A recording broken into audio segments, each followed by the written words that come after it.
والصلاة والسلام على سید المرسلین اما بعد فاعوذ باللہ من الشیطان الرجیم بسم اللہ الرحمن الرحیم۔ پڑھیے الصلاة والسلام علیک یا رسول اللہ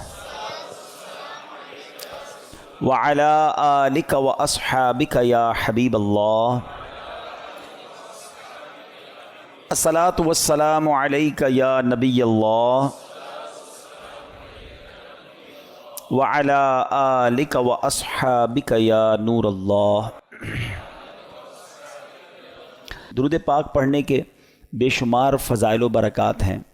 میرے آقا مدینے والے مصطفیٰ صلی اللہ تعالیٰ علیہ وسلم کا فرمان ہے، جب جمعرات کا دن آتا ہے تو اللہ تعالیٰ فرشتوں کو بھیجتا ہے جن کے پاس چاندی کے کاغذ ہوتے ہیں، سونے کے قلم ہوتے ہیں۔ اسپیشل پریپریشن ہوتی ہے فرشتوں کی آن دا ڈے آف تھرسڈے۔ کیا کرتے ہیں؟ چاندی کے کاغذ اور گولڈ کے، سونے کے قلم ہوتے ہیں۔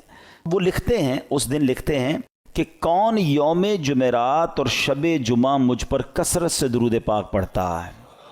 یعنی آج اسپیشل ارینجمنٹ ہے خاص درود پاک پڑھنے والوں کے لیے، تو ہمیں جمعرات، پھر جمعرات کی رات، جمعے کا دن کثرت سے درود پاک پڑھنا چاہیے۔ مل کر محبت کے ساتھ درود پاک پڑھ لیں۔ صلو علی الحبیب صلی اللہ تعالی علی محمد صلی اللہ علیہ وآلہ وسلم۔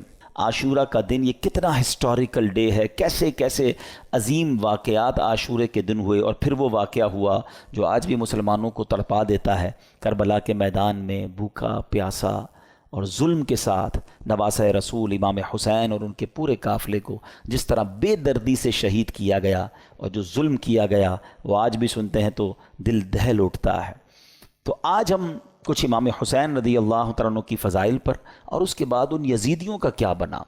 کربلا کے بعد تو وہ ایک طرح سے ون کر گئے تھے نا، اگر ہم فگرز کی بات کریں تو وہ اسٹریٹجیکلی تو ون کر گئے تھے، مگر پھر ہوا کیا؟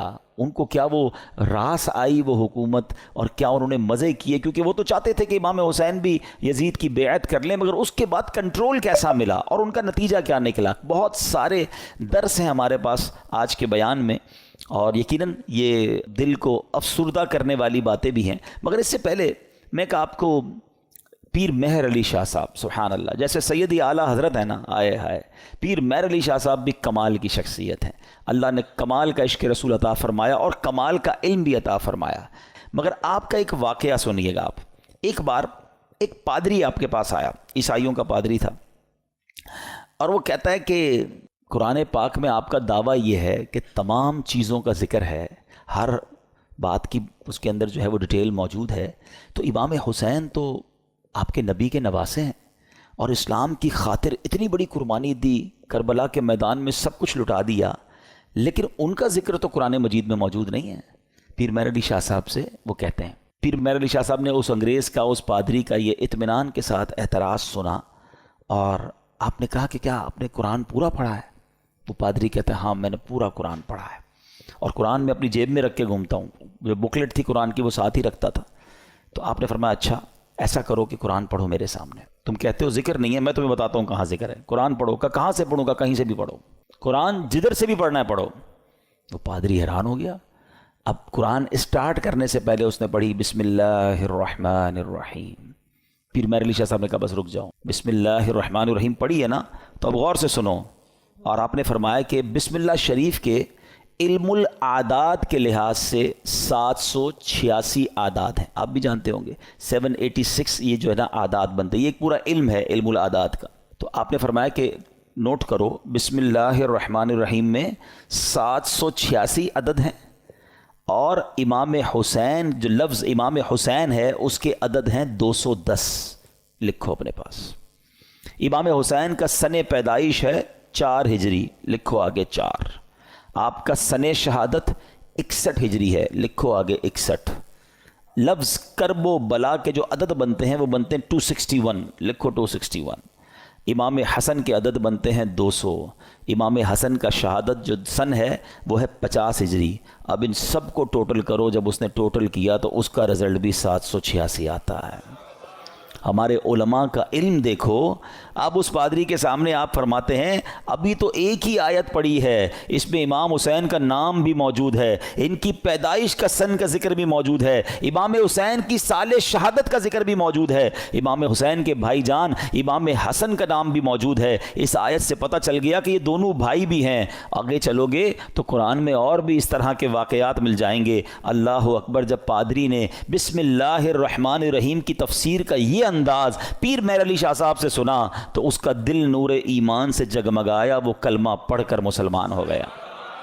یہاں پر علم قرآن اور علماء کرام کو اللہ پاک نے کیسا مقام دیا ہوا تھا یہ بھی ہمیں سیکھنے کو ملتا ہے. اور سبحان اللہ, پھر نگاہ ولی میں وہ تاثیر دیکھی, بدلتی ہزاروں کی تقدیر دیکھی. اچھا پھر آگے یہاں پر یہ بھی یاد رہے یہ تو ایک علم العادات کے ذریعے جواب تھا, ورنہ بسم اللہ شریف کے اندر کیا کچھ موجود ہے.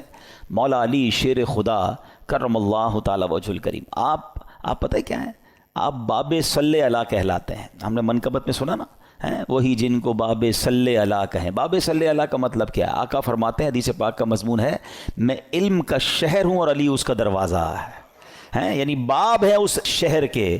تو آپ فرماتے ہیں کہ اگر میں چاہوں تو بسم اللہ کی تفسیر سے 70 اونٹ بھر دوں.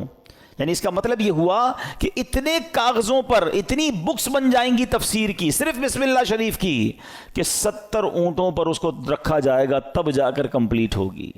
تو یہ ہے قرآن اور یہ ہے علم القرآن جو ہمارے اسلاف کو معلوم تھا.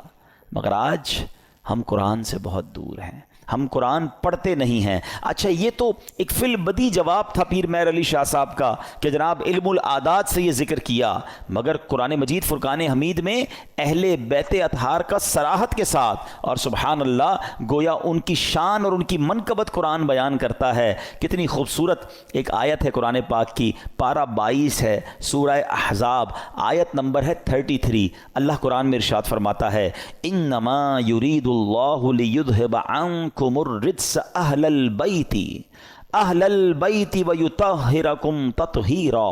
ترجمہ, اے نبی کے گھر والوں, اللہ تو یہی چاہتا ہے کہ تم سے ہر ناپاکی دور فرما دے اور تمہیں پاک کر کے خوب صاف ستھرا کر دے.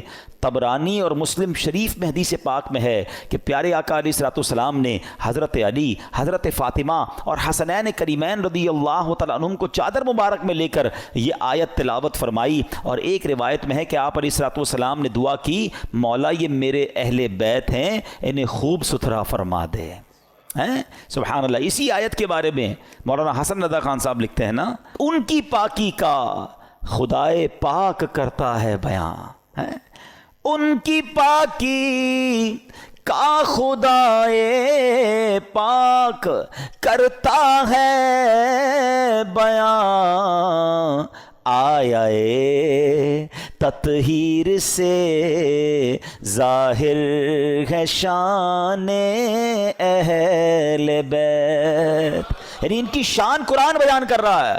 تو امام حسین کا ذکر بھی ہو گیا نا, امام حسن کا ذکر ہوا, بی بی فاطمہ کا ذکر ہوا. اللہ اکبر. اور آگے چلیے ایک اور جگہ سورہ شورا آیت نمبر 23 میں اللہ ارشاد فرماتا ہے, قُلْ لَا أَسْأَلُكُمْ عَلَيْهِ أَجْرًا إِلَّا الْمَوَدَّةَ فِي الْقُرْبَى. اللہ قرآن میں فرماتا ہے, تم فرماؤ میں اس پر تم سے کوئی معاوضہ طلب نہیں کرتا مگر قرابت کی محبت. نبی پاک نے کیا فرمایا, اور کوئی معاوضہ طلب نہیں کر رہا مگر میرے عزیزوں سے محبت کرنا. سلطان المفسرین حضرت عبداللہ ابن عباس رضی اللہ تعالیٰ عنہ فرماتے ہیں, جب یہ آیت نازل ہوئی صحابہ کرام نے عرض کی, یا رسول اللہ صلی اللہ تعالیٰ علیہ وسلم, آپ کے اہل قرابت جن سے محبت کا اللہ پاک نے حکم دیا ہے یہ کون ہیں؟ فرمایا علی, فاطمہ, سبحان اللہ, اور ان کے دونوں بیٹے یعنی حسنین کریمین رضی اللہ تعالیٰ عنہم. ہم کیوں نہ پنجتن پاک سے پیار کریں, ان سے پیار کا, ان سے محبت کا حکم گویا ہمیں قرآن دے رہا ہے. اور سبحان اللہ ایک اور آیت میں کس انداز سے ان کا جو ہے وہ شان بیان ہوتی ہے. پارہ نمبر ہے 5 سورہ نساء آیت نمبر 54. اللہ پاک ارشاد فرماتا ہے ام یحسدون الناس علی ما آتاہم اللہ من فضلہ. ترجمہ بلکہ یہ لوگوں سے اس چیز پر حسد کرتے ہیں جو اللہ نے انہیں اپنے فضل سے عطا فرمائی ہے. حضرت امام باقر رضی اللہ تعالیٰ عنہ فرماتے ہیں اس آیت کریمہ میں بیان کیے گئے وہ لوگ جنہیں اللہ پاک نے اپنا فضل عطا کیا اور جن سے کافر و منافق حسد کرتے ہیں، خدا کی قسم یہ ہم اہل بیت ہیں. خود امام باقر نے گویا اس کی تفسیر کی کہ جن کے بارے میں یہ ذکر ہو رہا ہے یہ ہم اہل بیت ہیں. سبحان اللہ یہ مقام ہے اہل بیت کا. ایک جگہ نبی پاک علیہ الصلوۃ والسلام کیا خوب فرماتے ہیں، حدیث کا مضمون ہے کہ میری اہل بیت میری امت کے لیے کشتی نوح کی مانند ہے، جو اس میں سوار ہو جائے گا وہ پار لگ جائے گا. اچھا یہ کس کے لیے کہا؟ اہل بیت کے لیے. اب ذرا توجہ کیجئے گا اعلیٰ حضرت کا کس طرح حدیثوں پر یوں سمجھیے کہ عبور تھا اور کیا انداز تھا، اور آپ کو سمجھ آ جائے گی بات کہ اہل بیت کو کیا کہا؟ کشتی کہا. ایک جگہ نبی پاک کی حدیث ہے اصحابی کالنجوم فبأیہم اقتدیتم اہتدیتم. آقا فرماتے میرے صحابہ ستاروں کی مانند ہیں، ان میں سے جس کی بھی پیروی کرو گے تم کامیاب ہو جاؤ گے، ہدایت پا جاؤ گے. اب ذرا میرے ساتھ رہیے گا. صحابہ کو کیا کہا؟ ستارے، سٹارز. کیا کہا؟ ستارے. اور اہل بیت کو کیا کہا؟ کشتی. ہیں اچھا اب دونوں سے ہمیں تو محبت کرنی ہے، دونوں کا پیار دل میں ہونا یہ ایمان کے لیے ضروری ہے. انفارچونیٹلی آج ایسا دور آ گیا ہے کہ کچھ لوگ صرف صحابہ کی بات کرتے ہیں، اہل بیت کی بات نہیں کرتے. کچھ صرف اہل بیت کی بات کرتے ہیں، صحابہ کی بات نہیں کرتے. ہمیں اللہ نے کیسا پیارا عقیدہ دیا، کتنا خوبصورت ایمان دیا کہ صحابہ سے بھی ہمیں پیار ہے، اہل بیت سے بھی ہمیں پیار ہے. اچھا پھر سیدی اعلیٰ حضرت نے ان دونوں حدیثوں کو کس طرح ایک شعر میں پرو دیا، جو میں پہلے بیان میں سٹارٹ میں کہہ رہا تھا نا کہ اعلیٰ حضرت کو پڑھو تو سمجھ آئے گا وہ کیا ہستی ہیں، کیا مقام ہے، علم کیسا تھا. سیدی اعلیٰ حضرت کہتے ہیں اہل سنت، ہم اہل سنت والے ہیں نا، سب سے پیار ہے نا، صحابہ سے بھی اہل بیت سے بھی. سنو اہل سنت کا ہے بیڑا پار، اصحاب حضور نجم ہیں اور ناؤ ہے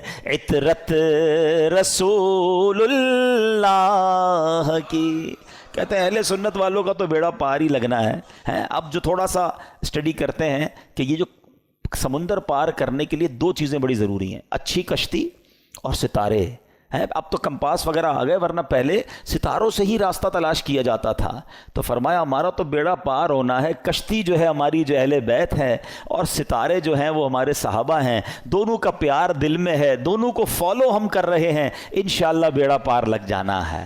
تو یہ ہے اہل بیت. اچھا اب اہل بیت کو ذرا وسیع طریقے سے ایک براڈ مینٹالٹی کے ساتھ سمجھیے کہ اس میں کون کون شامل ہیں. خاص اہل بیت کا ذکر تو آپ نے سن لیا کہ نبی پاک نے اپنی چادر میں بی بی فاطمہ اور حسنین کریمین کو لیا، ایک جگہ مولا علی کے بارے میں فرمایا گیا. لیکن یعنی اہل بیت میں شامل کس کس کو کیا گیا؟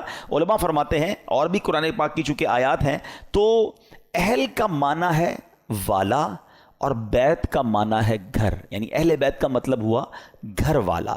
تو اہل بیت کے جو نبی پاک کے گھر والے وہ کون ہیں؟ تو سب سے پہلے پیارے آقا کی ازواج مطہرات، ٹھیک ہے، جنہیں قرآن کریم نے کیا کہا؟ امہات المومنین، مومنین کی ماں کہا.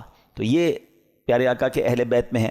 پھر پیارے آقا علیہ الصلوۃ والسلام کی تمام اولاد پاک، آپ کے تمام شہزادے، چاروں شہزادیاں اور ان شہزادیوں کی اولاد، ان سب کو اہل بیت کہا جاتا ہے. سبحان اللہ. اور پھر بی بی عائشہ صدیقہ رضی اللہ تعالیٰ عنہ کا مرتبہ یہ ہے. اہل بیت میں تو ساری ازواج مطہرات ہیں، کیونکہ مولانا حسن رضا خان صاحب کی منقبت چل رہی تھی.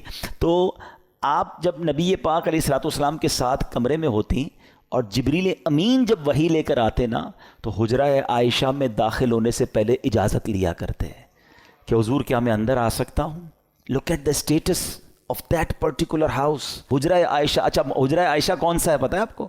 آج جو ہم سنہری جالیوں پہ حاضری دیتے ہیں نا، جو نبی پاک آج جہاں جلوہ فرما ہے، یہ وہی گھر تھا، یہ وہی کمرہ تھا، یہ وہی حجرہ عائشہ تھا جو آج روضہ رسول بنا ہوا ہے. مولانا حسن کیا لکھتے ہیں؟ ان کے گھر میں بے اجازت جبرائیل آتے نہیں، ان کے گھر میں بے اجازت جبرائیل آتے نہیں، قدر والے جانتے ہیں قدر و شان اہل بیت۔ تو بہرحال اہل بیت کی کیا بات ہے، سبحان اللہ، یہ گھرانہ میرے حضور کا ہے، اور پھر اسی گھرانے کے چشم و چراغ امام حسین رضی اللہ تعالیٰ عنہ نے جو قربانی کی داستان رقم کی، سبحان اللہ، نانا کے دین کے پرچم کو اپنا سر کٹا کر بلند کر دیا۔ امام حسین ایسی باکرامت شخصیت ہیں کہ آپ کی جو ولادت ہے نا، آپ کی جو برتھ ہے، وہ برتھ بھی کرامت ہے۔ آپ 6 مہینے میں، آپ کا جو حمل تھا، ماں کے پیٹ میں آپ رہے، وہ 6 مہینے رہے، اور یاد رہے کہ پوری دنیا میں سیدنا یحییٰ علیہ الصلوۃ والسلام اور امام عالی مقام امام حسین کے علاوہ کوئی ایسا بچہ زندہ نہیں رہا جس کی مدت حمل 6 ماہ ہوئی ہو۔ یعنی آپ فرام دا ڈے 1 آپ کی ولادت ہی کرامت ہے۔ اور سبحان اللہ، آپ کے رخسار مبارک کا حال یہ تھا، آپ کے چہرے پر نور ایسا تھا کہ آپ کے دونوں رخسار سے ایسا نور نکلتا تھا کہ کمرے اور دیواریں روشن ہو جایا کرتی تھیں۔ اور کیوں نہ ہو، کس کے نواسے ہیں، کن کے پھول ہیں، آقا کی نگاہوں کے تارے ہیں۔ اور پھر تو جبھی تو کہتے ہیں، مل کر پڑھ لیں، تیری نسل پاک میں ہے بچہ بچہ نور کا، تیری ہے بچہ بچہ نور کا، تو ہے عین نور تیرا سب گھرانہ نور۔ سبحان اللہ۔ اب یہ جو امام حسین رضی اللہ تعالیٰ عنہ جب کربلا کے لیے روانہ ہوئے نا، تو آپ سے مزید کرامتوں کا ظہور ہوا، اور علماء کہتے ہیں یہ جو کرامتیں تھیں نا، بیسیکلی یہ اتمام حجت کے لیے تھیں، مزید ان کو سمجھانے کے لیے تھی کہ دیکھو میں کون ہوں، میرے ساتھ کیسے معاملات ہو رہے ہیں، مجھ پر ظلم نہ کرو۔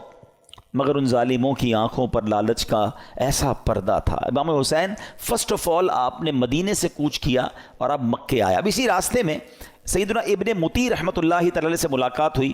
انہوں نے عرض کی کہ حضور میرے کنویں کا پانی بہت کم ہے، برائے کرم آپ دعائے برکت سے نواز دیجئے۔ آپ رضی اللہ تعالیٰ عنہ نے اس کنویں کا پانی طلب کیا، اور جب پانی کا ڈول حاضر کیا گیا تو آپ نے اس میں سے پانی کچھ پیا بھی، نوش بھی فرمایا اور کلی بھی کر دی، اور ڈول کو واپس کنویں میں ڈال دیا گیا۔ جب وہ پانی جو ہے وہ کنویں میں گیا، کنویں کا پانی بھی بڑھ گیا اور میٹھا اور لذیذ بھی ہو گیا۔ سبحان اللہ۔ تو یہ امام حسین کی کرامتوں کا سلسلہ رہا۔ اس کے بعد جب آپ بالکل ایگزیکٹلی 10 محرم الحرام کا دن آ گیا، یاد رہے کہ وہ دن جمعہ کا دن تھا، 10 محرم الحرام جب یہ واقعہ ہوا، کربلا کے میدان میں آپ خطبہ ارشاد فرما رہے ہیں، ان کو سمجھا رہے ہیں کہ دیکھو میں کون ہوں، یہ ظلم مت کرو۔ تم کیا جواب دو گے جس کا کلمہ پڑھتے ہو اس نبی علیہ الصلوۃ والسلام کو؟ اس وقت آپ کے جو خیمے تھے، جہاں خاندان کے افراد تھے، وہاں خندق میں ایک آگ بھی جل رہی تھی۔ تو ایک بد زبان یزیدی نے بکواس کرتے ہوئے کہا کہ اے حسین، تم نے وہاں کی آگ سے پہلے یہیں آگ لگا دی ہے۔ یعنی معاذ اللہ وہ یہ کہنا چاہ رہا تھا کہ اے حسین، مرنے کے بعد بھی تمہیں جہنم کی آگ میں جانا ہے۔ امام علی مقام نے جب یہ سنا تو آپ نے کہا کہ اے دشمن خدا، تو جھوٹا ہے کیا؟ تو یہ گمان کرتا ہے کہ میں دوزخ کی آگ میں جاؤں گا؟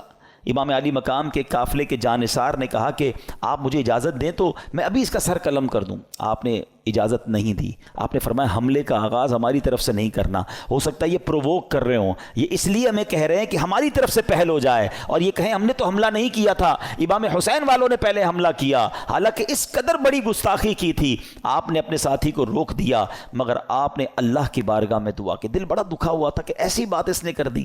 آپ نے کہا اے رب قہار، اس کو عذاب نار سے قبل بھی اس دنیا میں بھی آگ کا عذاب عطا فرما۔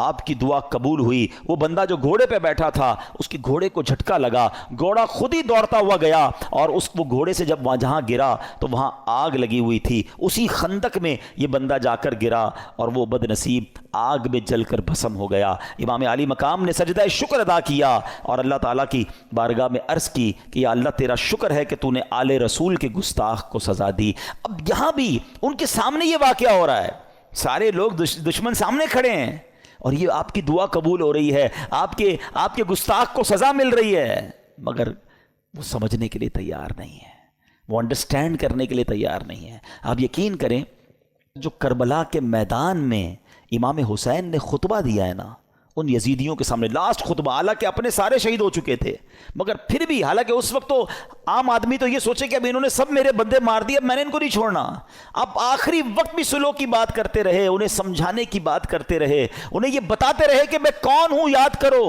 میرے آقا مجھے کیا کہا کرتے تھے، تم قیامت کے دن اس ظلم کا جواب کیسے دو گے۔ یعنی یہ بھی امت رسول سے پیار ہے کہ یہ اس عذاب میں نہ گرفتار ہو جائیں۔ اتمام حجت کی گئی مگر وہ یزیدی نہ مانے۔ اب ایک بات ذہن میں آتی ہے، اب یہ بڑا اہم کوسچن ہے کہ یزیدی جو بھی تھے تو کلمہ پڑھنے والے، اللہ کو مانتے تھے، اللہ کے نبی کو مانتے تھے، معلوم بھی تھا یہ اللہ کے نبی کے نواسے ہیں، وہ ریزن کیا تھا جو اتنے بڑے ظلم پر یہ ریڈی ہو گئے؟ یہ ریزن پکڑنا بہت ضروری ہے، اور یہ ہم سب کو آج سیکھ کر جانا ہے۔ یعنی کوئی بھی محفوظ نہیں ہے۔ میں آپ کو تھوڑا سا آج کل کے زمانے کا ایک دو انسیڈنٹ بتا دیتا ہوں تاکہ آپ کو اندازہ ہو جائے۔ ہم لوگ سمجھ رہے ہوتے ہیں یار یزیدیوں نے اتنا بڑا کام کر دیا، ہم تو کبھی بھی کوئی ایسی غلط حرکت نہیں کر سکتے۔ کوئی اپنے آپ کو محفوظ نہ سمجھے۔ ہاں، بیسک جو ان کے ریزن تھا نا وہ تھا لالچ، اور وہ لالچ تھی پیسے کی، اقتدار کی۔ جب یہ لالچ طاری ہوتی ہے نا انسان پہ، پہلے تھوڑا سا سمجھیے گا، آپ کو لگتا ہے یار مجھ پہ کچھ بھی ہو جائے میں ایسا ظلم تھوڑی کر سکتا ہوں، کتنا بھی پیسہ مجھے کوئی دے دے میں جان دے دوں گا، کبھی کسی کو قتل نہیں کروں گا، نواسہ رسول تو بہت دور کی بات ہے۔ یہ بولنا اور ہے، لیکن ایک وقت آتا ہے جب انسان کے دل پر شیطان کا قبضہ ہو جاتا ہے۔ آپ پڑھتے ہیں خبریں، 5 سال کے بچے اور 4 سال کی بچی کے ساتھ جو واقعات ہو رہے ہیں، کیا کوئی خوشی سے کرتا ہے یہ کام؟ ذرا سوچئے، جب وہ یہ کام کر جاتا ہوگا اس کے بعد خود اس کو کتنی ندامت ہوتی ہوگی، یہ میں نے کیا کر دیا۔ پھر اسی وجہ سے بچنے کے لیے اس بچی کو قتل بھی کر دیا جاتا ہے۔ یعنی یہ واقعات ہم سنتے ہیں تو ہماری عقل حیران ہو جاتی ہے کہ یہ انسان تھا یا درندہ تھا۔ میں آپ سے یزیدیوں کی تو بات نہیں کر رہا، آپ کے وطن میں رہنے والوں کی بات کر رہا ہوں۔ اس کا مطلب کیا ہوا؟ ایٹ دیٹ ٹائم جب وہ یہ عمل کر رہا تھا اس کا دل شیطان کی مٹھی میں تھا، اس کو ہوس نے اندھا کر دیا تھا۔ تو یہ واقعات مجھے اور آپ کو یہ سوچنے پر مجبور کرتے ہیں کہ کوئی اپنے آپ کو محفوظ نہ سمجھے۔ یہ ایک لمٹ ہوتی ہے انسان کی۔ ایک حدیث پاک ہے نا، بڑی مشہور حدیث پاک ہے جس کا مضمون ہے کہ جب بندہ ایک گناہ کرتا ہے نا، میرے ینگسٹر ذرا غور سے سنیں، ایک گناہ کرتا ہے اس کے دل پر ایک بلیک ڈاٹ لگ جاتا ہے، گناہ کرتا رہتا ہے، پھر دل پورا سیاہ ہو جاتا ہے۔ اب اس پر ہدایت کی کوئی بات اثر نہیں کرتی۔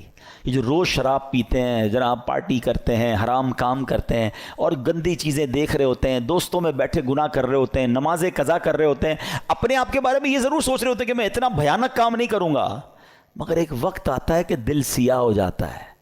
اب وہ دل ہے شیطان کے ہاتھ میں، وہ ایسے کام کروا سکتا ہے کہ آپ تصور بھی نہیں کر سکتے۔ یار بندہ ماں کو قتل کر دیتا ہے، ہم نے نہیں سنے واقعات، کیسے پاسبل ہے کوئی اپنی ماں کو مار دے؟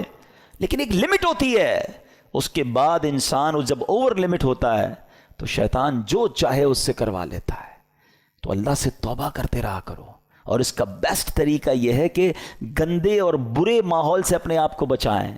جو ایسے لوگوں میں اٹھتے بیٹھتے ہیں نا جو ہر وقت حرام چیزوں کی باتیں کر رہے ہوتے ہیں، یار پیسہ ہونا چاہیے تبھی زندگی میں مزہ ہوگا، جدھر سے بھی آتا ہے آنے دو، بس پیسہ بڑھنا چاہیے، ابھی تو ہم نے وہ رکھنا ہے، ابھی تو ہم نے وہ لینا ہے۔ میں ایک جگہ بیٹھا تھا، یہ باتیں ہو رہی تھی، میں نے کہا یار کیا کریں گے اتنا پیسہ؟ تو ایک بندہ کہتا ہے میں نے تو خواب دیکھا ہوا ہے 6000 کروڑ کی یاچ لوں گا۔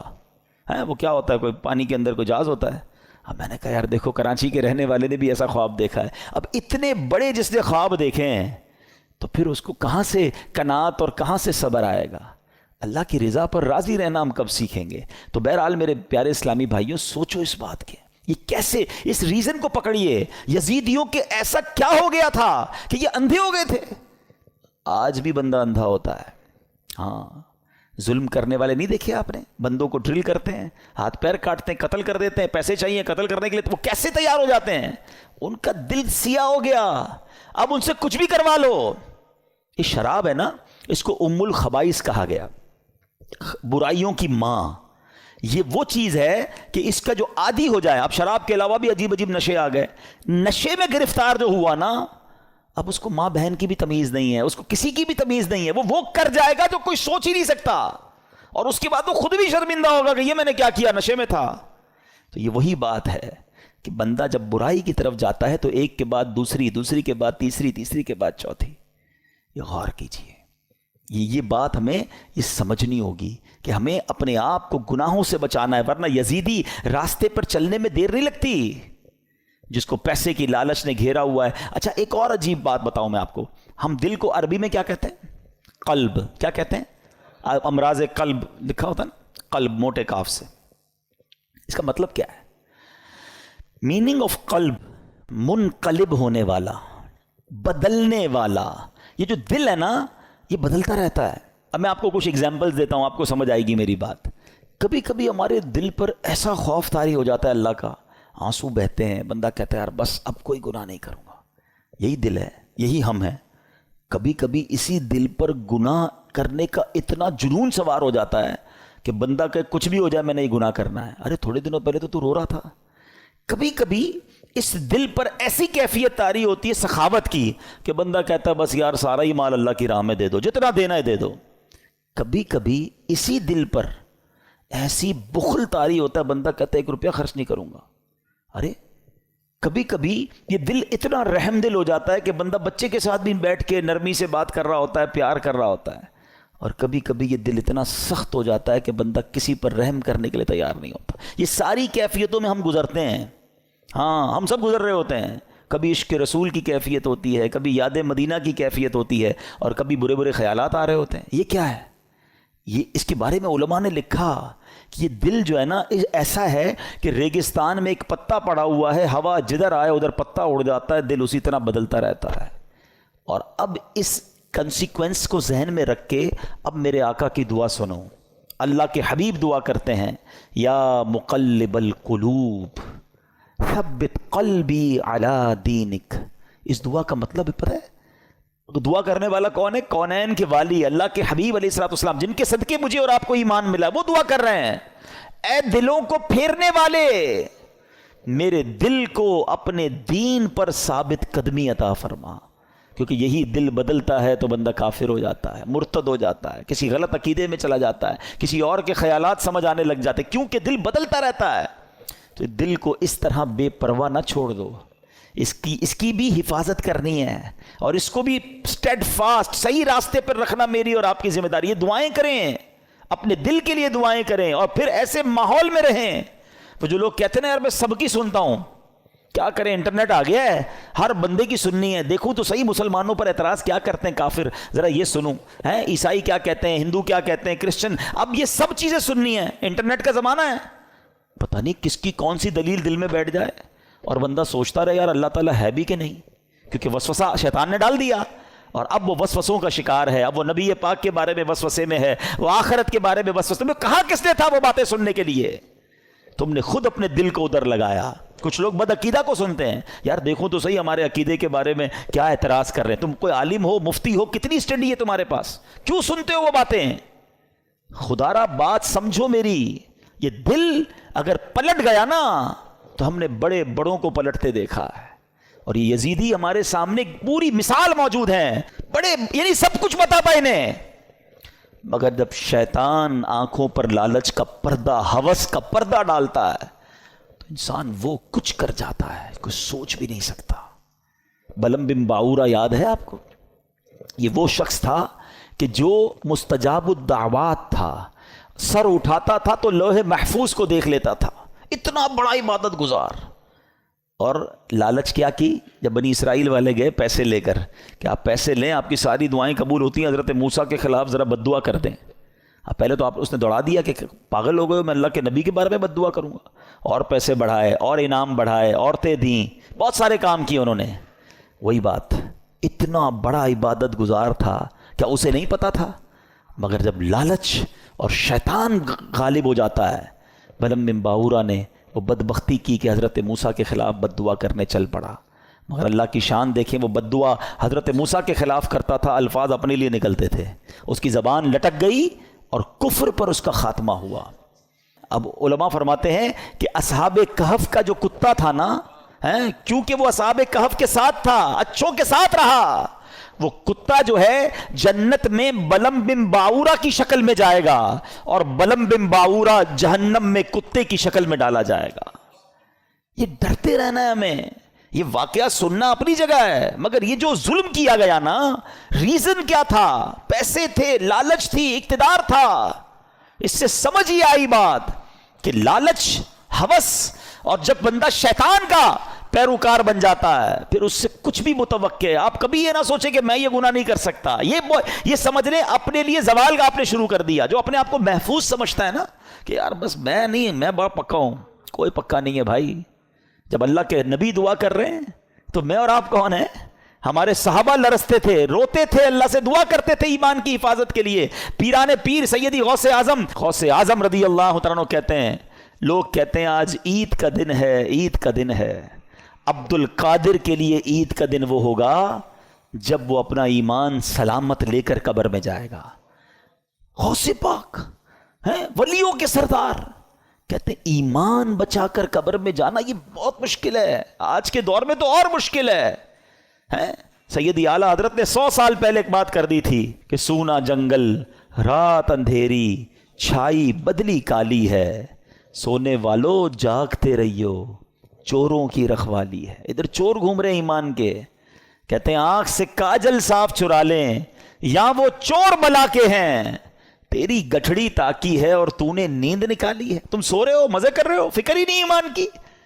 ایمان کی فکر کرو، اعمال کی فکر کرو. اچھی صحبت بہت ضروری ہے. آج بھی یزیدی ٹولہ موجود ہے جو لوگوں کے ایمان چھیننے کے لیے اور برائیوں کی طرف مسلمانوں کو لگانے کے لیے تیار ہے. ہمیں ڈھونڈنا ہے آج کے دور میں بھی حسینی لوگوں کو کہ وہ کون ہے جو سچے پنجتن کے غلام ہیں اور ہمیں حسینی طریقے پر چلاتے ہیں اور پکڑ پکڑ کر ہمیں گناہوں سے بچاتے ہیں. ہمیں اللہ کی اس نعمت پر اللہ کا شکر ادا کرنا چاہیے جو دعوت اسلامی کی صورت میں ہمیں یہ ماحول ملا ہوا ہے. اللہ اس ماحول پر ہم سب کو استقامت عطا فرمائے. اب میں آپ کو بتاتا ہوں ان ظالموں نے کرنا تھا جو کر لیا. ہوا کیا؟ کتنے پیسے مل گئے، کتنے مزے کر سکے، انجام کیا ہوا؟ یاد رہے کہ جس بدبخت خولی بن یزید نے امام حسین کا سر انور تن سے جدا کیا تھا نا، سر سے کاٹا تھا معاذ اللہ، چند ہی برس کے بعد اس کا کیا انجام ہوا کہ مختار ثقفی، اب اس کے بارے میں آگے جا کے بتاتا ہوں، اس شخص نے قاتلین امام حسین کے لیے ایک آرڈر نافذ کیا اور کہا کہ کربلا کے میدان میں جو بھی یزیدی لشکر میں تھا وہ جہاں پایا جائے اسے مار ڈالا جائے. یہ حکم سن کر کوفہ کے جفا شعار سورما بصرہ بھاگنا شروع ہوئے. مختار کے لشکر نے ان کا تعقب کیا، جدھر جو ملا اس کو کاٹ ڈالا، اس کو مار ڈالا. خولی بن یزید وہ خبیث تھا جس نے امام علی مقام کے سر انور کو تن سے جدا کیا تھا. یہ بھی گرفتار ہوا، مختار کے پاس لایا گیا. مختار نے آرڈر کیا دیا، دونوں ہاتھ دونوں پیر پہلے کاٹے جائیں، پھر سولی پر چڑھایا جائے اور پھر آگ میں جھونک دیا جائے. اس طرح لشکر ابن سعد کے تمام کو شریروں کو بڑے جس کو کہیں کہ صحیح طریقے سے ہلاک کیا گیا. 6000 کوفی جو امام علی مقام کے قتل میں شریک تھے ان کو طرح طرح کے عذابوں کے ذریعے ہلاک کیا گیا. کیا منقبت کا ایک اشعار ذرا سنیں، دل دہلا دیتے کہ ان کا ہوا کیا حشر. آپ فرماتے ہیں اے تشنگان خون جوانان اہل بیت، دیکھا کہ تم کو ظلم کی کیسی سزا ملی.